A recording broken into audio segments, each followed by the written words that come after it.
I have the book. This is the biggest moment in this vlog's history. I have the freaking book. As I should for the intro. Okay. Hi, besties. Welcome back. Or welcome to my channel if you're seeing my face for the first time. Hi, I'm Maya. Y'all have seen this title. Y'all have seen the thumbnail. We all know what you're here for.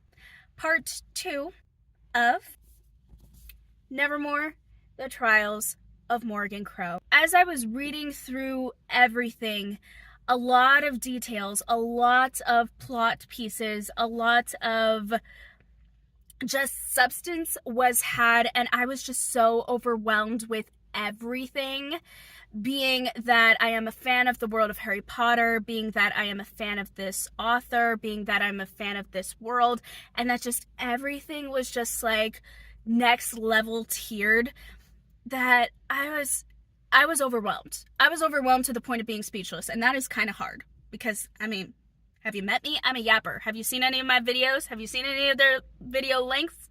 Yeah, I can yap. Having me being speechless, proof that miracles do happen. I was aware that I was in a state of speechlessness, but I wanted to finish out the vlog. I wanted to give you guys my real-time reaction, and I wanted to sit with this story. And I wanted the sitting with the story the first time around to be something that I experienced with you guys, because you guys were there for my first time read. You're going to be there as I'm going to like sit with it and sit on it and just have my thoughts as they happen, because when I go back to read again, because I do want to read it again and I do want to go in depth and I do want to kind of create podcast episodes amidst like reading a few chapters at a time, or even a chapter at a time, maybe not even a chapter at a time with some of the chapters, because of just how much substance, how much detail, how much literary devices that are just happened. So, you know, I wanted to save everything for that, and you know, I just had so many thoughts, I had so many feelings, I had so many revelations about the books and the details within it that conclude, and then the setup for the next book, I was just like, there's so much there and it's so good, but like I don't know how to really describe it. Let me sit with it. And then I sat with it, and now we're here towards the end of the month of November. I have not picked up another book, and I'm trying to articulate my thoughts, so I'm gonna do the best I can here, and we will have better outcomes for those podcast episodes once I actually start, you know, actually doing said podcast. But let's get into this vlog, and just to be very clear, all of my updates are going to be on separate days, in separate outfits, and in separate locations probably. So if that bothers you, and if you're someone who notices that, I am aware. I just, you know, I'm kind of busy. I kind of have a full-time job. I kind of do this on the side is like a part-time job. The amount of hours that I dedicate, actually, let's frick it, full-time hours dedicated to this. And I also do DoorDash, and I also have a social life, and I also minister at my church a full day of the week. So, you know, there are things going on in my life. Yes, let's get into Nevermoor, The Trials of Morrigan Crow. Let me tell you about the structure, and then we'll get into it. So I'm going to structure it as such: trial number 3, trial number 4, and then everything that happens after the trial that is going to set us up, at least in my opinion, for the second book. All right? Awesome. So let's get into trial 3. Hi, besties.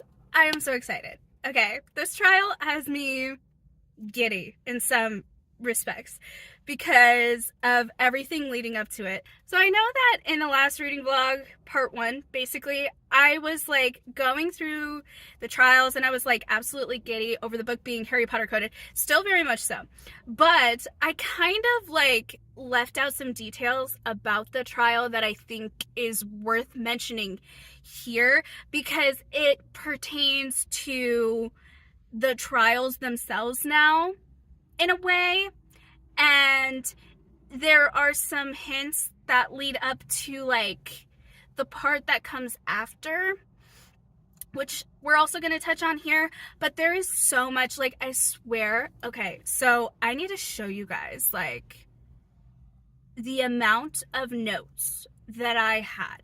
I uploaded the video, okay, for part 1, and immediately after, I kid you not, immediately after, I got out a notepad, got out a pen, and watched the entire thing on 2 times speed, because I can't do that to myself. Like, I don't know how you guys deal with me on 1 time speed. Actually, let me know what time speed you guys put me on, because if it's 2 times speed, I don't blame you in the slightest. Actually, I feel like it enhances the experience. I mean, put it on 1 time speed for like the music, because the music sounds a little choppy, but like voice wise, it helps with the speed. It's just,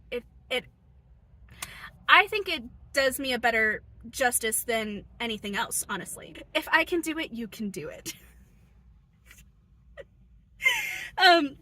No, but seriously, so I sat down after part 1 and I just, like, notes, extensive pages of notes. Granted, it was a tiny notebook, but still, I think I would have had just like regular page wise, probably still 1.5 to 2 pages of notes.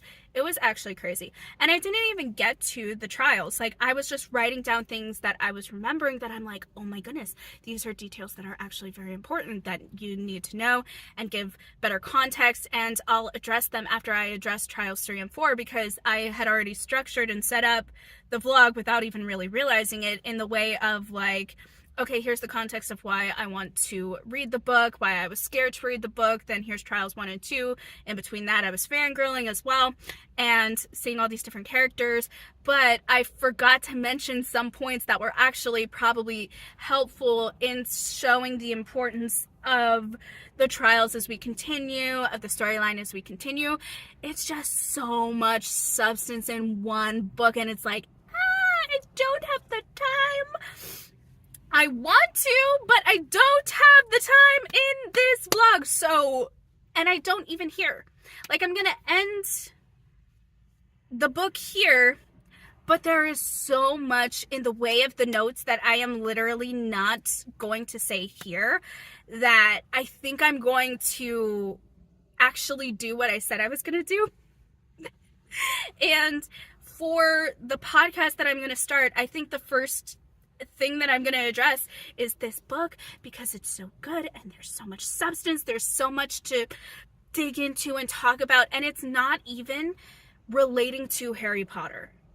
Like, I mean, there is stuff about that, but like, so much, just the way that this author sets up the storyline, the way that the storyline happens and is played out, just the amount of just good conversation, good writing to just make you as the reader, there's a black cat, to just make you as the reader like so invested. Like, it's crazy. It's so crazy.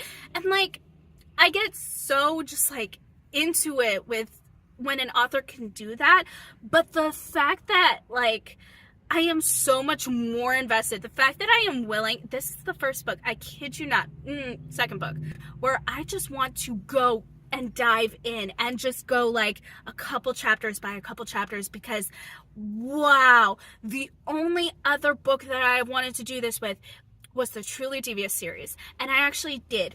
At one point, during my first couple of years back at Amazon, because there was a period where I wasn't there. So, like about 2 years ago, I was so into the Truly Devious series. And I wanted to dive into that book and into that world, because the setup was just so good. There was just so much meat. There was just so much substance. There was so much detailing. There was so much good writing. And all of it involving a storyline that I knew nothing about, that didn't like, that even if it was inspired by something, it stood on its own, man.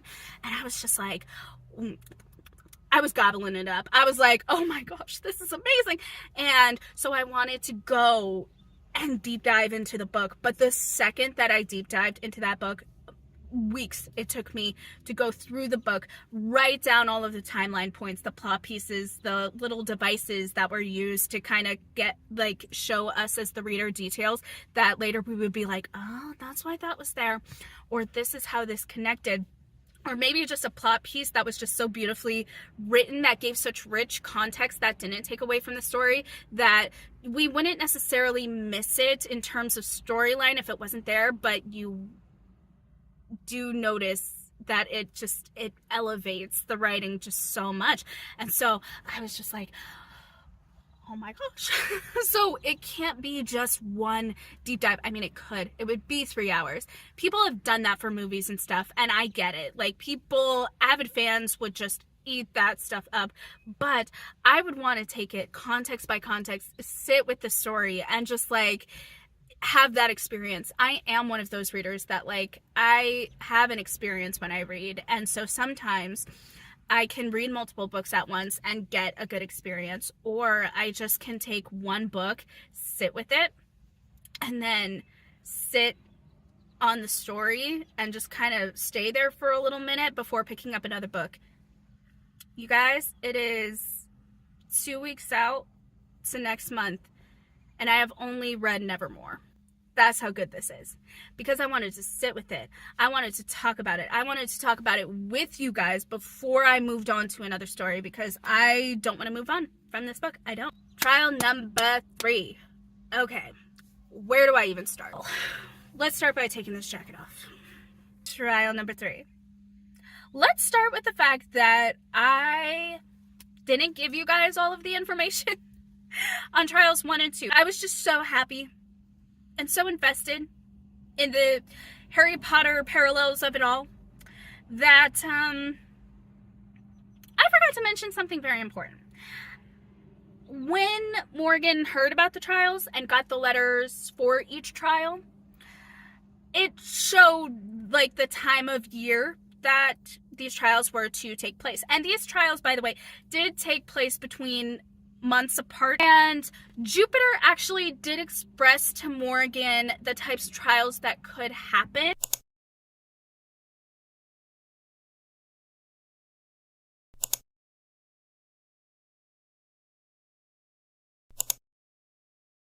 Basically, the kids have to face their fears. This trial was set to happen around Hallowmas.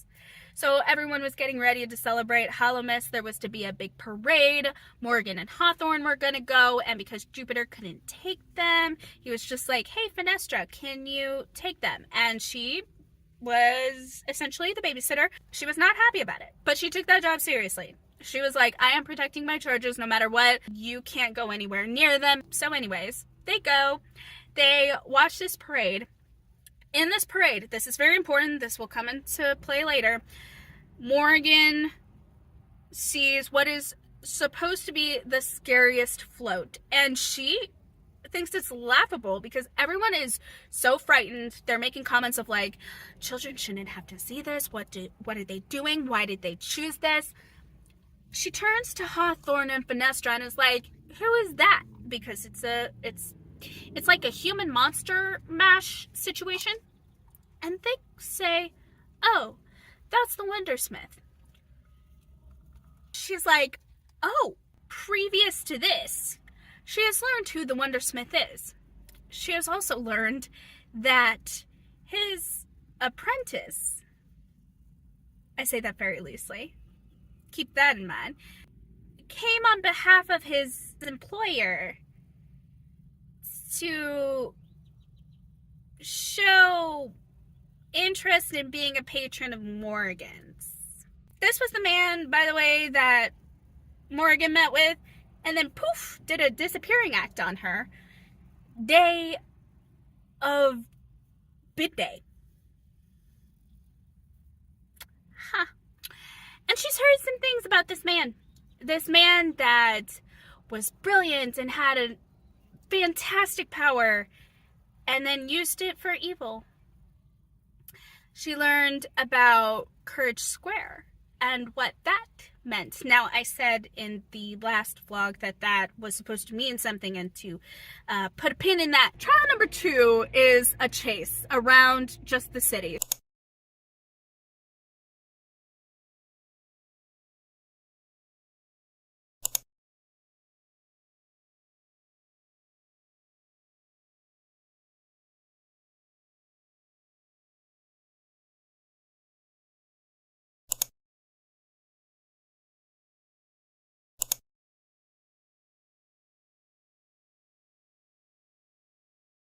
We're going to take the pin out. Yeah, Courage Square was the place where people lost their lives to make sure that he did not take over the free cities. The entire town square stained with the blood of the lives of these people who were courageous enough to go against him. They thought he was eradicated, that his influence was eradicated.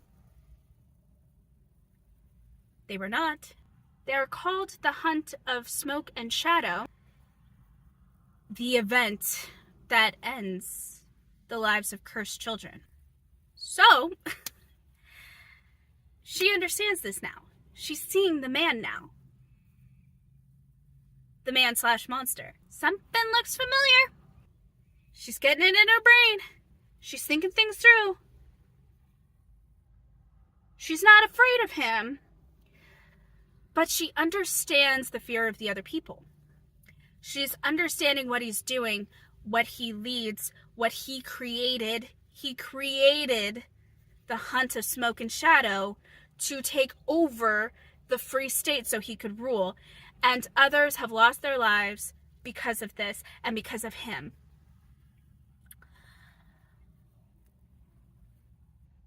She's taking this in.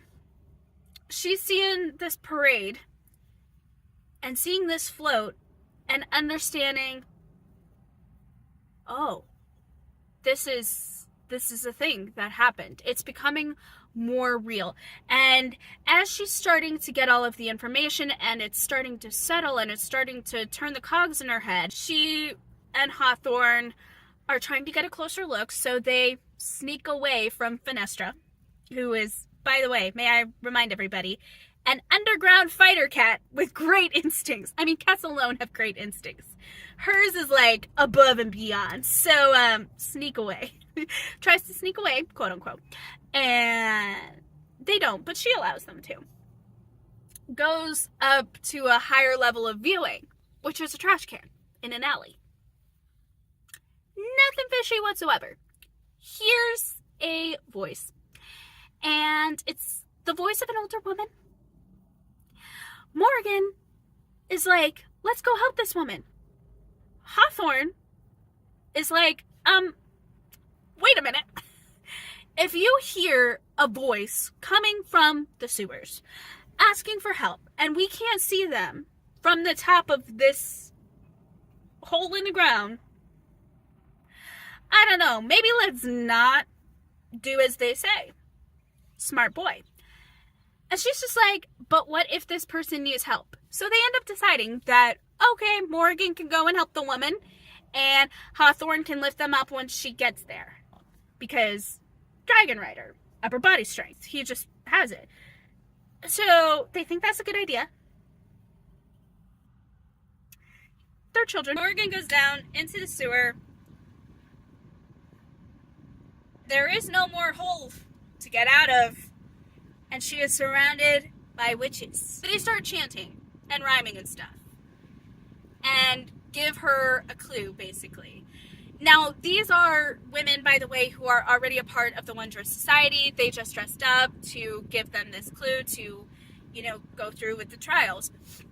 Well, she follows these clues, heads to where they lead her, because she has no other choice, really. Heads to where they lead her, and eventually gets to meet up with Hawthorne again. And at this point in the book, I was just like, oh, thank everything they're able to, be together for this moment. There are going to be 2 frights.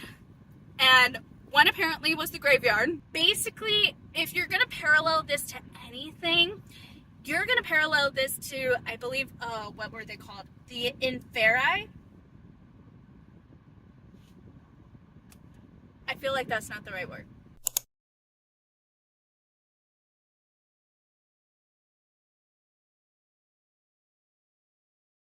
They have a great fear of light and flame. So somehow, Hawthorne took a torch with flame and started swinging at these Inferi as they kept trying to get towards them. Almost hit Morrigan in the head a couple of times, but she allowed it because, hey, he's warding off these monsters, they're 12. They're 11. They're 12. I'm just, more power to you. Honestly, that is the bravest thing that could have ever happened in that moment. So anyway, so yeah, Hawthorne is like doing his fighter thing. Morrigan is looking around trying to find out the clues of everything, and she remembers what the people chanted to her. They find a statue in the center of the cemetery.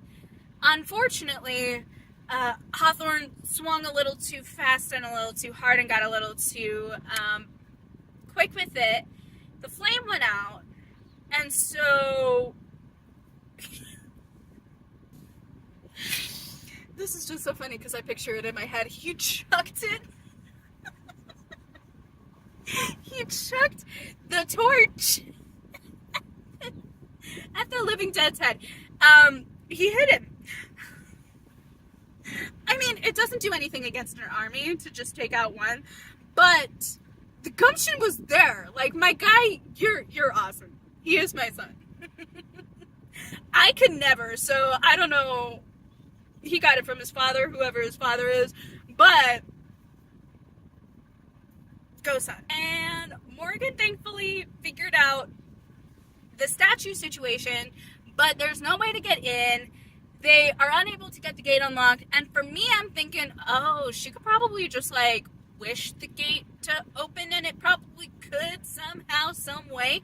But instead of that being the thing, which would have been easy, sort of easy to write, the author goes with the direction that the hand is pointing on the figurine within the cemetery. It's a big figurine, a big statue.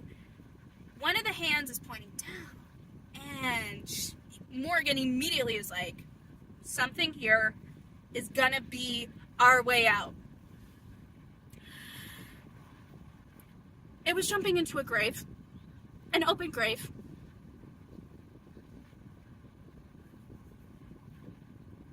It works, Hawthorne not wanting to stick around with the Infera immediately is just like, okay, did you figure it out? She's like, yeah. Totally not confident in her answer, but that's the only one that they have. So, takes his hand, they jump. They land safely, and he asks, how did you know that? How did you know that that would work? I guessed. Good guess. And like, Hawthorne's just like, good guess. All right, next thing. It's like, sir, I love you. And the second test is to find a candle. The candle will call to you. Morrigan's candle was in the lake. Hawthorne's was in the tree.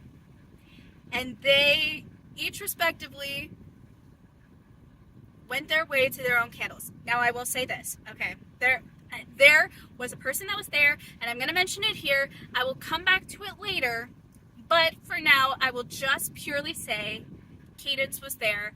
Cadence was the one that told them, you idiots, basically.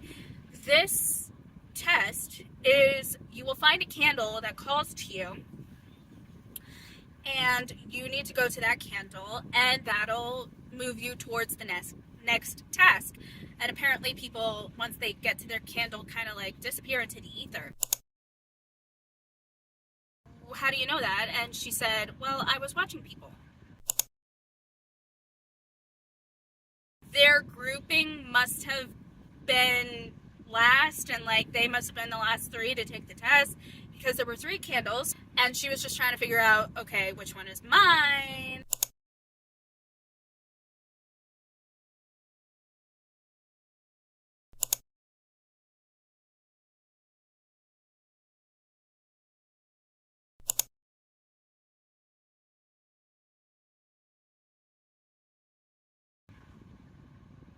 She was like, so you're scared, and you're being a coward.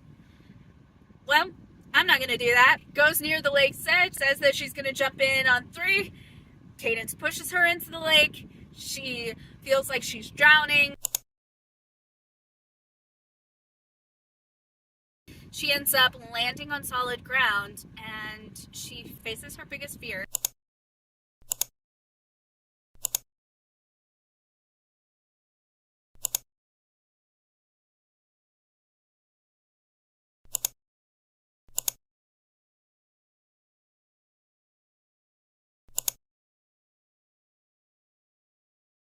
she gets back to where they kind of were, not exactly where they were, but kind of where they were for the parade. She hears Hawthorne and she kind of sees him a little bit, but she doesn't, like,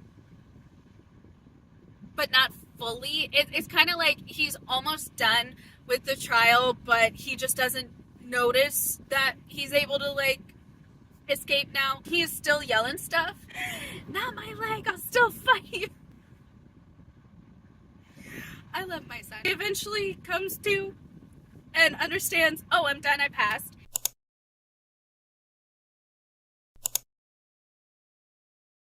Not an unfounded fear, might I add. Not unfounded for what he does. I will remind us that he's Dragon Rider. Valid, I think. So that was trial number 3. I also want to make mention of the fact that we get a visit from the apprentice of the Wondersmith. Yet again, we have had a few appearances by him per each test ever since she got to the Free States that I knew of, but I didn't make mention of because I didn't know that they were going to be as important as they were, but that is something that we do need to make mention of. He has popped up after every single trial, and he does it here in front of Hawthorne. Hawthorne is getting a vibe from him that he does not like. Morgan is talking with him and is being friendly. Hawthorne is trying to, like, get her to just, like, let's go, let's hurry on. Like, he's getting a bad vibe from this person. And then he hears Morgan talking about it, and he realizes, I've heard his name before, but I don't think it's in a good light. I think maybe if this keeps happening, or if something is to happen again, I think you should tell Jupiter. For now, it's fine, but just, like, I would keep it in the back of my head, like, talk to Jupiter about it, and she's like, okay. And that is where trial 3 ends. Well, actually, they make it back to Fenestra, who is immediately just like, oh yeah, you guys had your trial? I knew about it. I saw you guys disappear. You think I would just let you guys sneak off and not go after you or say anything about it if, like, there wasn't actually something happening? Come on. And so then they go back to the hotel, and that was a wrap on trial 3. Yeah. Stay tuned for trial number 4. Me saying stay tuned as if you guys are actually waiting as long as I will be to actually film that part. But, yeah. Anyways, stay tuned for trial 4, which is in, like, 0.1 second. All right, to trial 4. Hi, besties. I'm currently sitting outside of my work right now, and I have about 15 minutes to talk to y'all about trial 4, so we're gonna try and speed run through all of the talking points that I potentially have. Trial 4 is the showcase trial, and actually this was probably one of the quickest in terms of, I mean, it was all action-packed, it was all fun to read, but there really wasn't much in the way of just, like, details that you needed to think on, because it was concluding all of the details for what I like to call book 1, and everything else after this is going to be kind of the setup for book 2, and I will be talking to you guys a little bit more about that tomorrow.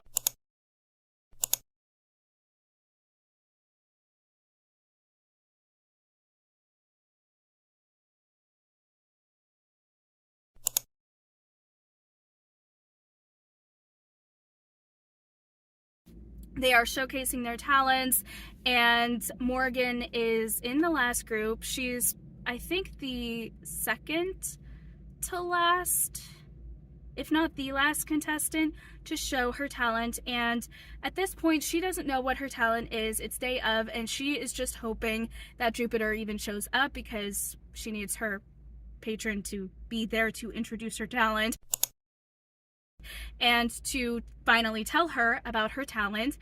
Meanwhile, as they're all waiting in the stands and as they're going one by one, Hawthorne is actually in one of the first groupings, not the first, but like in one of the first like 5 groupings, I think, and he's a dragon rider, so he showcases that talent, and boy howdy does that scene just like make you really impressed with him.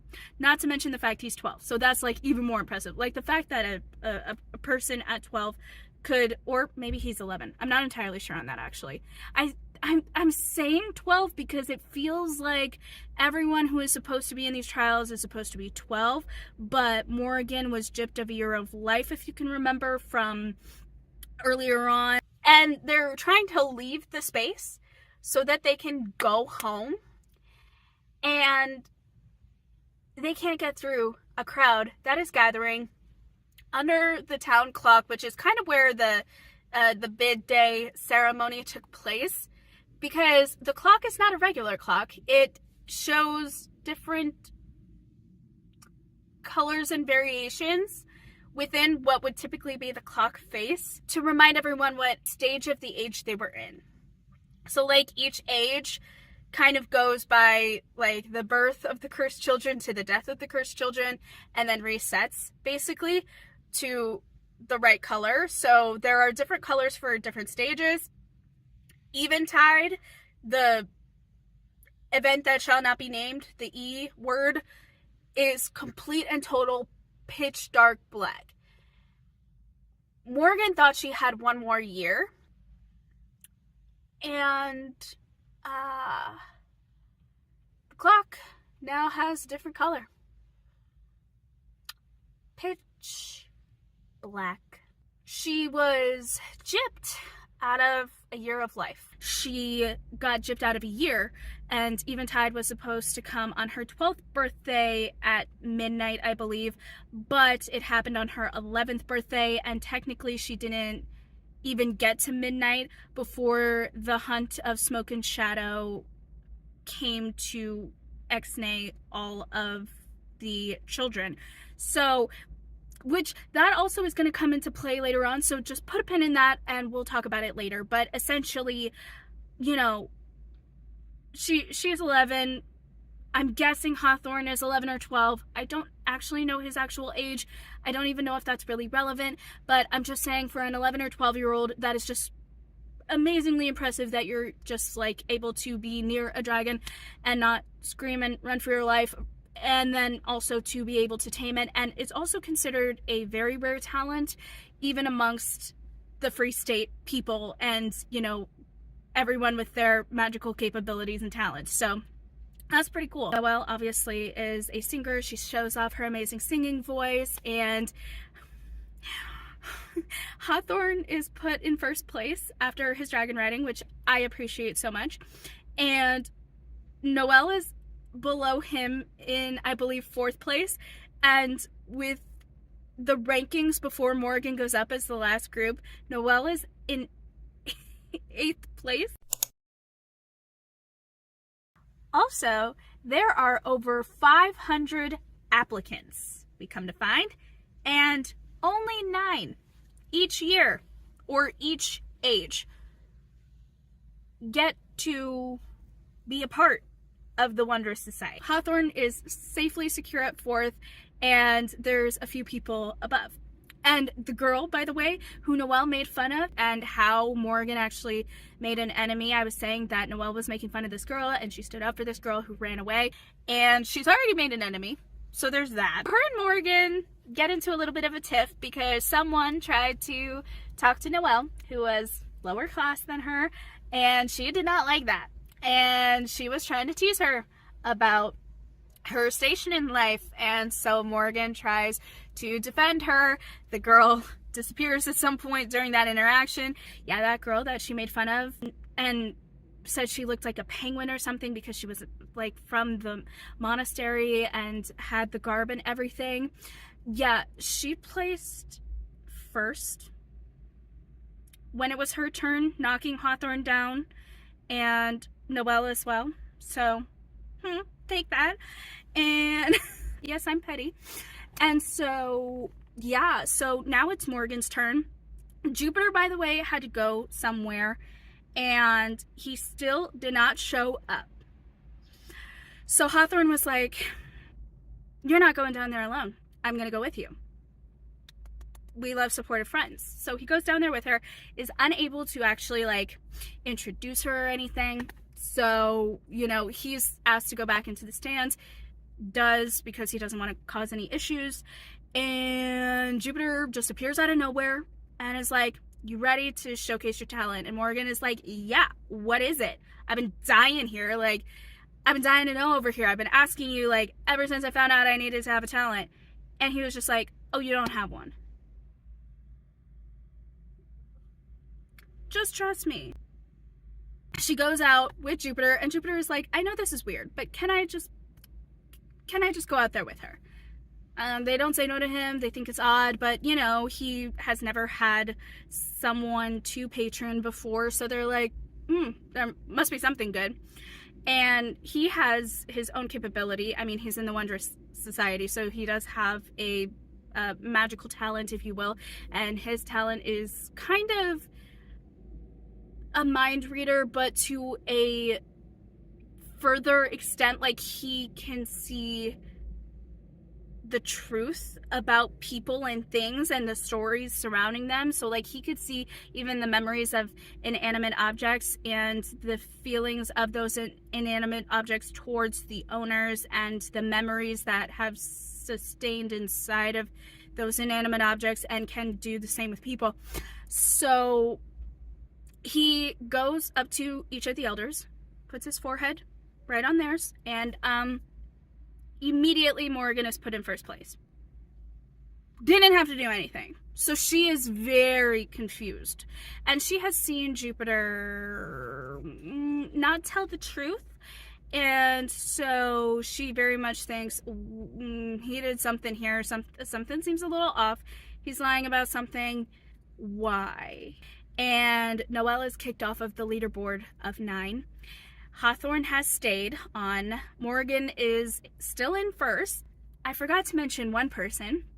Cadence comes back into play before Morrigan goes on. So Cadence is actually like, I forget the actual term, but she is able to manipulate people into doing what she says. We also witness her power as it is videotaped through manipulating a certain someone into dropping a dessert on a specific someone's head, as well as manipulating the twins, we're gonna call them, because they're parallel to the Harry Potter twins in my mind anyway. She manipulated them into feeling like they were not good enough and would not be able to get any of the questions right. Therefore, she got in their head right before the test, and turns out they actually did not take the test. They were just so nervous, so scared to actually take it, that they didn't take it at all, and ran to their mentor or patron. Sorry, I don't know why I'm saying mentor. And ran to their patron and said, we can't do this, we're gonna fail, and other situations like that. However, the side effect of her power is that she is very easily overlooked and very easily forgotten.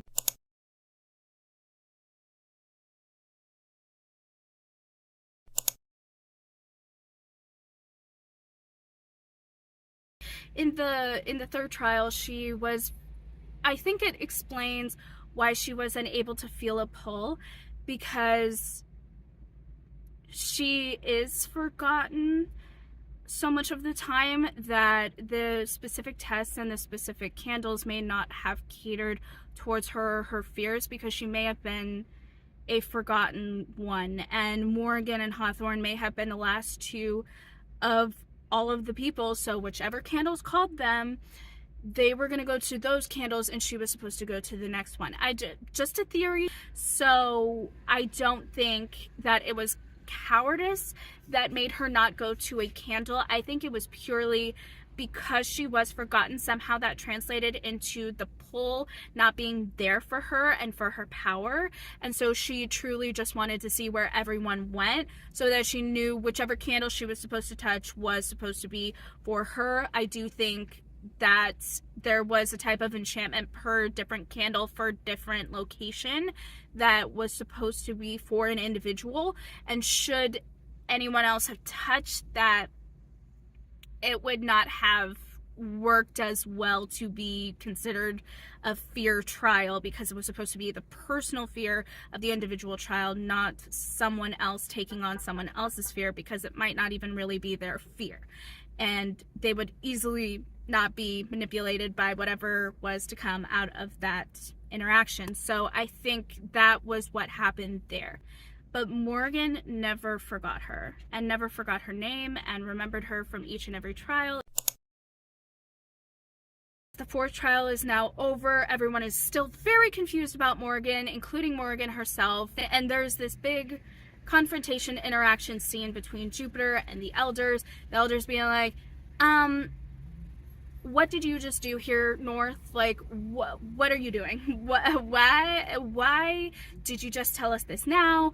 This is very important. This is also so big that you're gonna need signatures to validate what you're showing us here. And Morrigan is still very much confused, and Jupiter is just like, yep, I got the paper, I have this many signatures. And they're like, you need 9 signatures, he has 7. And one of the elders is like, I'll sign it, I'll vouch for you, North, because I watched you, I saw you take on the trials yourself, rooted for you throughout it, knew that you would be somebody here, and so yeah, I'll take on that 8th signature. Now you need to get the 9th. So now Jupiter is tasked with getting the 9th, and we still don't have that wrapped up in this book, so I think that might be in the next book.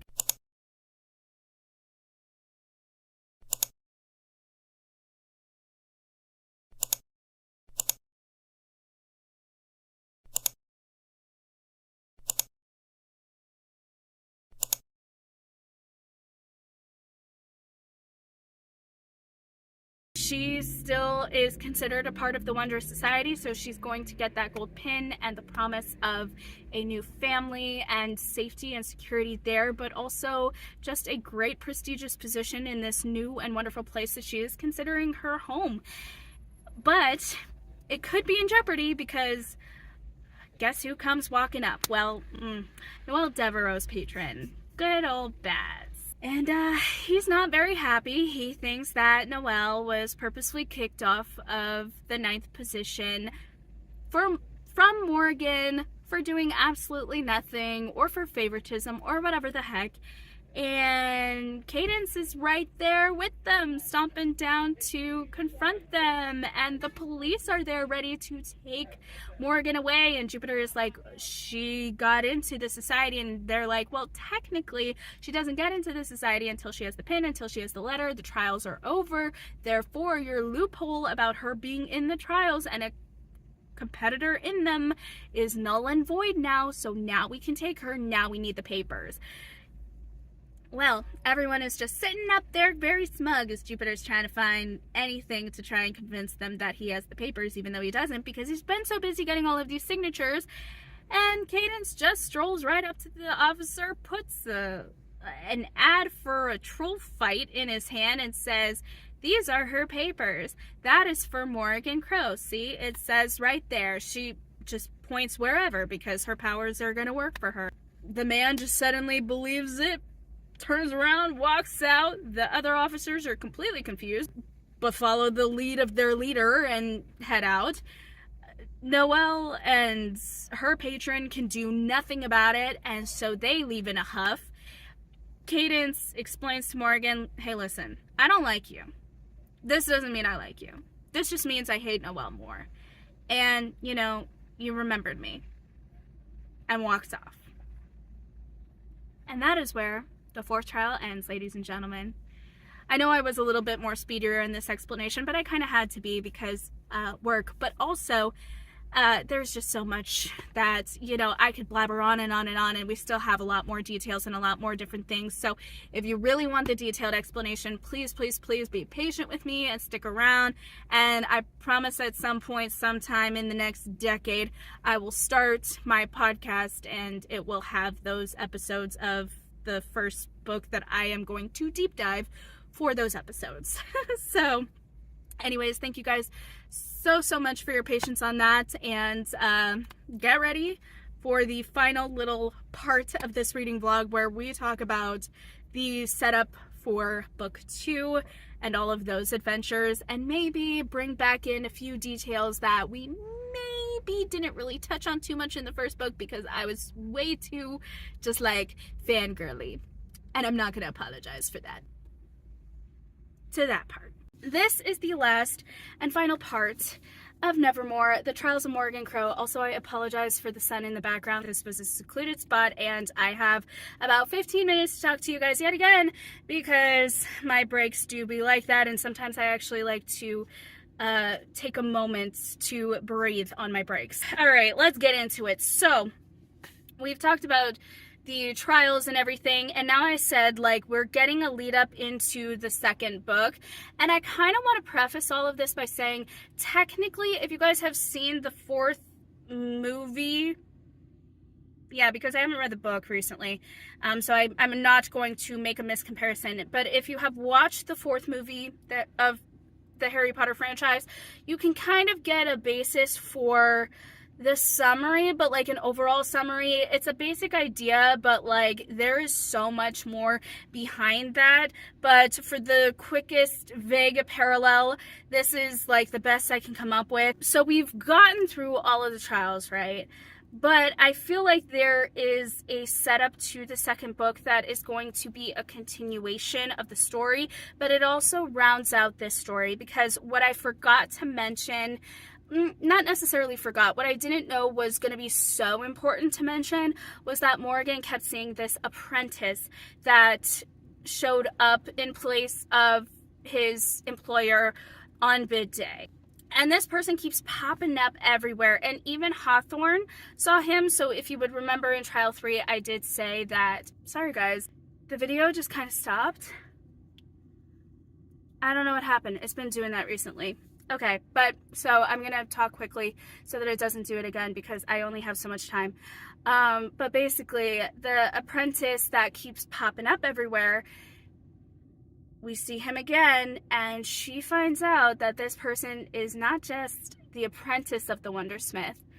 He is the Wondersmith. And if you can remember, I was saying how the Wondersmith was this man who turned creature monster, who made a creation of his own called the Hunt of Smoke and Shadow. And this is very important because the Hunt of Smoke and Shadow was the event that happened on Eventide that ex-nayed off the cursed children, quote unquote. What we come to find out is that being able to control wonder is not just a individual talent that the Wondersmith has. It's not like a one person per generational type of thing or one person per age type of thing. It is a gift that goes around. And so there are some kids who are able to control and tap into the ability of being able to control this thing called wonder. And the Wondersmith has been killing each and every single age off at Eventide, which is at midnight on what was supposed to be their 12th birthday. But remember, they got gypped of a year this time, and Morrigan actually technically was deceased 3 hours prior. It was a trick played by Jupiter when he went to go to the family house. And so now she is in the Free States, away from the Hunt of Smoke and Shadow, but she is learning what it actually is, and she was saved from that. Now, if the Wondersmith wanted to, he could have done something else in regards to, like, making sure she, you know, with the rest of them, but he didn't. And so he has been coming to her personally and has told her very specifically that he wanted her as an apprentice because she amongst all these children is very special, and he specifically chose her. And he sent his quote-unquote apprentice, but he was there in person, to go and fetch her. He pops up after every single trial to see how she's done and wants to make her the next Wondersmith. She tells him no, and he does not like that, but he doesn't do anything about it yet, and that is where that ends, basically.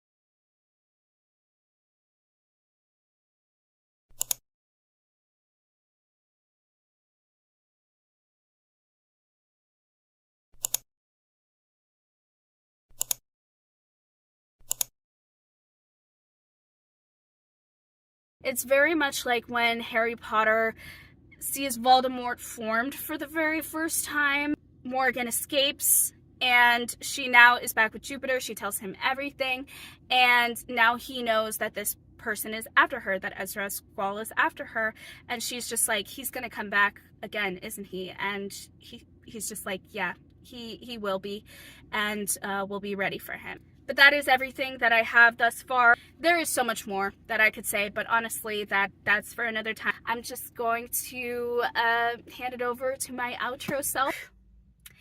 Wow, guys, it has been an absolute ride, this book. It's been such a fun time to spend time with the book, to spend time with you guys, and to just really sit with this book. And I know, I think I hinted at this book being pretty much the only book that I have read this month, and it still is to this day. It's the 22nd. It is going to be the only book that I have completely finished reading as of this month. So there is not going to be a wrap-up video like I thought there would be, but you know, I'm not mad about it. Let me tell you guys my ratings. So I gave this obviously 5-star. If I could give it more, like 10. This is officially my favorite book of the year. Yeah, it was just amazing. I can't wait to read the second. I'm actually about to like pay for the second book on my next paycheck. Not this paycheck, but like next paycheck, because next paycheck, ooh, I'm ready for next paycheck. Let's just say there's going to be some extra money because of holidays and working on the holidays, and that means books. Honestly, I'm probably going to see if I could get it from the library. I want to eventually own it, but right now I'm trying to be like a little bit more financially responsible. So, you know, a lot more library books are going to be coming into my life, which is honestly great because that'll give me more variety, some more backlist books, some more nostalgia books, and I'm just going to have a fun time with it. I already know, but stay tuned for next video because it is going to be a tag video. However, I am also going to be kind of sharing my plans for the upcoming months so that you guys can get prepared and get excited for the content that is about to come out, because it's Christmas season and obviously I'm going to do some Christmas content. I don't specifically know exactly if I'm going to be doing like Bookmas, but like I am going to be posting a little bit more than just like once a week. That I do know that I want to do. I just don't know how I'm going to accomplish it or what I'm going to do yet. I am going to have a planning session at some point in this upcoming next week and just really nail down the schedule for that, but stay tuned because that is happening. So thank you guys so much for spending this time with me. I hope you guys enjoyed the experience of this reading vlog as much as I enjoyed reading this book and making it and sharing it with y'all. And if you guys did, feel free to leave a like, feel free to join our community by subscribing.